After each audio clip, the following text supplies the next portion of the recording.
রহমতুল্লাহ। আসসালামু আলাইকুম রহমতুল্লাহ। বন্ধুরা নিশ্চয় সবাই ভালো আছেন।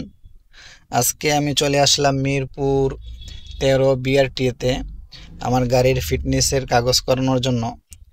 এর আগে আপনাদেরকে বলেছিলাম বা দেখিয়েছি যে ট্যাক্স টোকেন কীভাবে করতে হয় বা ট্যাক্স টোকেনে ফিটনেসের টাকা জমা দেওয়ার পর কীভাবে আমরা বিআরটিএ থেকে ফিটনেসের কাজ করব। তো এই জন্য আজকেই চলে আসলাম ফিটনেসের কাজ করাইতে। তো ফিটনেসের কাজ করানোর জন্য সর্বপ্রথম আপনাকে যে কাজটি করতে হবে সেটা হচ্ছে আপনার ওইখানে আশেপাশে বিভিন্ন কম্পিউটারের দোকানে গেলে ওইখানে তাদেরকে বলবেন যে আমি ফিটনেস করাবো, আমাকে একটা অ্যাপয়েন্টমেন্টের শিট দেন। তো কম্পিউটারের দোকান থেকে আপনার এই ফিটনেসের কাগজ দেখে তারা অনলাইন থেকে এই যে মোটরযান ফিটনেস সনদ প্রাপ্তির আবেদন, এই আবেদন ফর্মটা তারা অনলাইন থেকে এই যে ফিল আপ করে দিবে।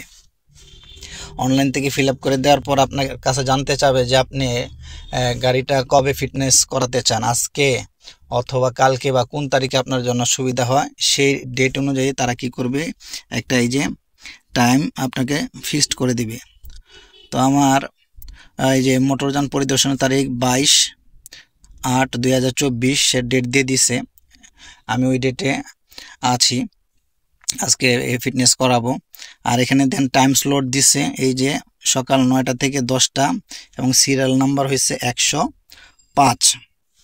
তো এই টাইমের মধ্যে আমাকে এখানে উপস্থিত থাকতে হবে। আইসা গাড়ির সিরিয়াল ধরা সিরিয়ালে একদম আগায় আসতে হবে বিআরটিএর ভিতরের দিকে, ঠিক আছে। আর এখানে আপনার ওই ফর্মটা ফিল আপ করার পরে এখানে আপনার আবেদনকারীর স্বাক্ষর, যে গাড়ির মালিক বা যে আবেদন করতেছে তার স্বাক্ষর, এখানে তারিখ থাকবে। আর ফিটনেস করার জন্য আপনাকে যে সমস্ত ডকুমেন্ট করতে হবে যে তারা এখানে বলে দিছে,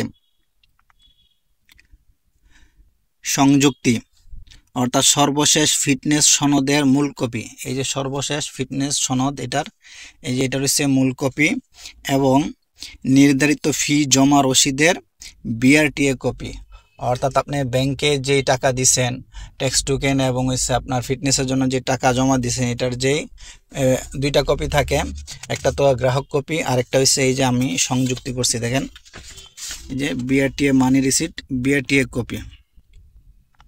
ওই যে আপনাদেরকে বলেছিলাম যে 43,880 টাকা, ওইটার ওই কপিটা জমা দিয়ে এই সংযুক্তি করে সাথে হচ্ছে আপনার ওই ট্যাক্স টোকেন যেটা আমি নতুন করছি, নতুন ট্যাক্স টোকেনের এক কপি, এই যে নতুন ট্যাক্স টোকেনেরও ফটোকপি জমা দিয়ে দিছি।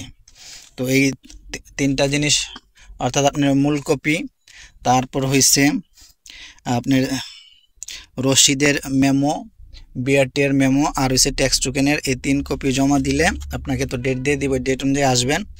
আর এই বিষয়গুলোর নিচের এই বিষয়গুলো খেয়াল রাখতে হবে। দেখেন বলছে বিশেষ দ্রষ্টব্য, প্রিয় গ্রাহক, মিরপুর 13তে অবস্থিত ঢাকা মেট্রো 1 সার্কেল কার্যালয় ভিআইপি এর মাধ্যমে ভিআইসি এর মাধ্যমে মোটরযানের ফিটনেস স্বয়ংক্রিয়ভাবে পরীক্ষা করে সনদ প্রদান করা হয়। এজন্য আপনার মোটরযানের ব্রেকিং সিস্টেম, হেডলাইট, সাসপেনশন, নির্গত ধোঁয়াসহ সকল বিষয়ে পরিদর্শন করা হবে। আপনার নির্ধারিত টাইম স্লট 9টা থেকে 10টা অনুযায়ী মিরপুর 13 কার্যালয়ের ভিআইসি কেন্দ্রে মোটরযানের উপস্থিত নিশ্চিতের জন্য অনুরোধ করা হলো। তো আপনি এই জিনিসগুলো খেয়াল রাখবেন যে আপনার হেডলাইট ঠিক আছে কিনা, হেডলাইট, ফগ লাইট, ব্যাকলাইট, এই সমস্ত জিনিসগুলো ঠিক আছে কিনা, এবং গাড়িতে বড় কোনো মায়ের আঘাত আছে কিনা, অর্থাৎ গাড়ির সক্ষমতা, গাড়ির ভালো দিকগুলা যেন থাকে, গাড়ির কোনো বেশি মায়ের খাওয়া বা বেশি ভাঙ্গাচোরা এই সমস্ত জিনিসগুলো যেন না থাকে, আর বিশেষ করে লাইটগুলো যেন সব অ্যাক্টিভ থাকে, ঠিক আছে। আর হয়েছে এটাই এই পর্যায়ে হওয়ার পরে আপনি হচ্ছে সিরিয়ালে যাবেন, এরপরে হচ্ছে আপনার ম্যাজিস্ট্রেট আসবে, আপনার গাড়িটা দেখবে, দেখার পরে তারা ডিসিশন দিবে বা ভালো মন্দ যেটা হয় তারা ওইখানে নিশ্চিত করবে। তো আমরা অপেক্ষা করছি, দেখি কি হয়, পরবর্তীটা আপনাদেরকে দেখাচ্ছি বা জানাবো।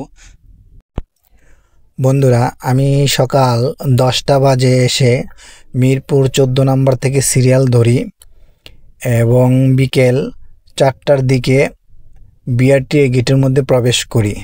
তো প্রচণ্ড সিরিয়াল থাকে, যত আগে আসা যাবে ততই তাড়াতাড়ি কাজ শেষ করে চলে যেতে পারবো। তাই যত তাড়াতাড়ি সম্ভব একটু আগে আসার চেষ্টা করতে হবে। তো ভিতরে ঢোকার পর কর্মকর্তা যারা আছে ওনারা মেশিনের সাহায্যে আমার গাড়ির স্টিকার এবং ভিতরের নিচের নাম্বার প্লেট চেক করবেন। চেক করে ম্যাজিস্ট্রেট সাইন করে দিবেন, আমার কাগজপত্র ডকুমেন্ট ওকে হয়ে যাবে।